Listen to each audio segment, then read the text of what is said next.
मान लो कि आप बहुत ही खतरनाक जगह पे फंसे हो, वहां से बाहर निकलने के मात्र दो दरवाजे हैं। पहला दरवाजा है डोर ऑफ डेथ, खोला तो गए। दूसरा दरवाजा है डोर ऑफ फ्रीडम, खोला तो आजाद। लेकिन आपको नहीं पता कि किस दरवाजे के पीछे क्या है। अब उन दरवाजों के आगे दो गार्ड खड़े हैं। पहला हमेशा सच बोलता है, दूसरा हमेशा झूठ बोलता है, लेकिन आपको यह भी नहीं पता कि कौन सच्चा कौन झूठा। अब वहां से बाहर निकलने के लिए आपको यह आजादी है कि आप हर एक गार्ड से मात्र एक सवाल पूछ सकते हो। अब मेरा सवाल यह कि आप हर एक गार्ड से क्या पूछो कि आपको पता लग जाए कि डोर ऑफ फ्रीडम यानी बाहर निकलने का रास्ता कौन सा है। 10 सेकंड का टाइम देता हूं, फटाफट से जवाब दो।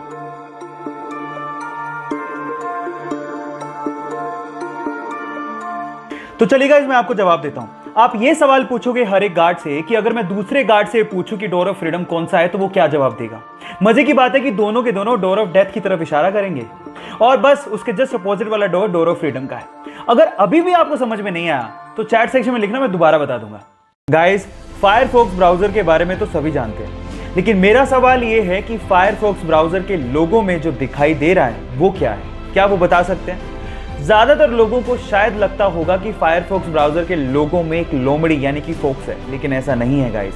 एक्चुअली इसके अंदर है एक लाल पांडा, जिसे इंग्लिश में फायरफॉक्स कहा जाता है और इसी के नाम पर ही इस ब्राउजर का नाम फायरफॉक्स रखा गया है। क्या इसके पहले तक आपको ये फैक्ट पता था? और अगर नहीं पता था तो चैट सेक्शन में लिखना मत भूलिएगा। चलिए गाइस, आपकी नॉलेज चेक करते हैं। क्या मुझे बता सकते हैं कि दुनिया में माउंट एवरेस्ट की खोज से पहले सबसे ऊंचा पर्वत कौन सा था? मैं आपको 5 सेकंड का टाइम देता हूं, सोच के बताइए। चलिए गाइस, मैं आपको इसका जवाब देता हूं। इसका जवाब है माउंट एवरेस्ट। गाइस, खोज होती चाहे नहीं होती, दुनिया का सबसे ऊंचा पर्वत माउंट एवरेस्ट था, है और रहेगा। बाय द वे, आपकी नॉलेज के लिए बता देता हूं कि माउंट एवरेस्ट की ऊंचाई 8,848 मीटर है, जिसे इंडियन मैथमेटिशियन राधा नाथ सिकदर ने ही नापा था। So guys, proud to be an Indian. क्या आपको इससे पहले यह बात पता थी? और नहीं पता थी तो चैट सेक्शन में लिखना मत भूलिएगा।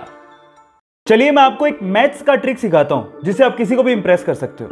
इस वीडियो में आपको माचिस की तिल्लियों से एक मैथ का इक्वेशन दिख रहा होगा जिसमें लिखा है 4 गुणा 9 = 46। किसी तीसरी के बच्चे को भी पता कि ये गलत है। अब आपको क्या करना है, आपको मात्र 2 माचिस की तिल्लियों को मूव करना है और एक करेक्ट मैथ इक्वेशन बना के दिखाना है। मैं आपको 10 सेकंड का टाइम दे रहा हूं, करके दिखाओ।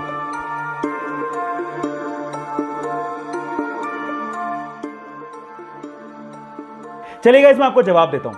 2 माचिस की तिल्लियों को कुछ इस तरह से मूव करेंगे, देखिए, और फाइनली ये करेक्ट हो गया। That is 5 × 9 = 45। ये मैथ्स का पजल आपको कैसा लगा और आप किसको इंप्रेस करोगे? चैट सेक्शन में लिखना मत भूलिएगा। वो बचपन से ही एक फेमस कार रेसर बनना चाहता था, लेकिन एक दिन आज से ठीक 10 साल पहले उसका एक रोड एक्सीडेंट हो गया। उसकी जान तो बच गई, लेकिन उसने उस एक्सीडेंट में अपने दोनों हाथ खो दिए। लेकिन फिर भी उस बंदे ने अपने पैशन को नहीं छोड़ा और उसने सोचा कि वो अपने पैरों से कार को चलाना सीखेगा। उसने अपनी कार को मॉडिफाई किया और अपने पैरों से कार को चलाने की घंटों और दिनों तक प्रैक्टिस करता रहा और एक दिन वो उसमें कामयाब हो गया। और उसके बाद उसने पोलैंड के कार रेसिंग कंपटीशन में पार्टिसिपेट किया और उस रेस को जीत के उसने सबको हैरान कर दिया। उस बंदे का नाम है बार्टोश ओस्टालेविस्की। गाइस, उसके कभी ना हार मानने के जज्बे को मैं सलाम करता हूं।